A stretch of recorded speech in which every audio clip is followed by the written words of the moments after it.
విజయ్ తీసుకున్న నిర్ణయం పట్ల దేశవ్యాప్తంగా ప్రశంసలు లభిస్తున్నాయి. విజయ్ని చూసి మిగతా ముఖ్యమంత్రులు నేర్చుకోవాలని నెటిజన్లు హితవు పలుకుతున్నారు. విజయ్ ఏమాత్రం నిర్లక్ష్యం వహించలేదు. ఆ ముగ్గురు పోలీసు అధికారులను సస్పెండ్ చేయించాడు. దీనిని బట్టి పోలీసులు ఎలా ఉండాలో, ఎలా ఉండకూడదో తెలుసుకుంటారని నెటిజన్లు సోషల్ మీడియాలో వ్యాఖ్యానిస్తున్నారు. బాలికపై అత్యాచారం, జోకులు వేసుకున్న ముగ్గురు ఐపీఎస్లు, నవ్విన ఆ ముగ్గురి జాబులు పీకి పడేసిన తమిళనాడు ముఖ్యమంత్రి విజయ్. తమిళనాడు రాష్ట్రంలో కోయంబత్తూర్ జిల్లాలో ఓ 10 ఏళ్ల బాలికపై ఘోరం జరిగింది. ఆమెను కొంతమంది వ్యక్తులు అపహరించి అత్యంత క్రూరానికి పాల్పడ్డారు.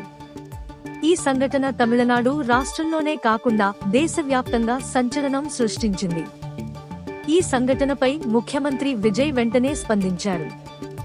అంతేకాదు జరిగిన ఘటనపై తీవ్రమైన దిగ్భ్రాంతి వ్యక్తం చేశారు.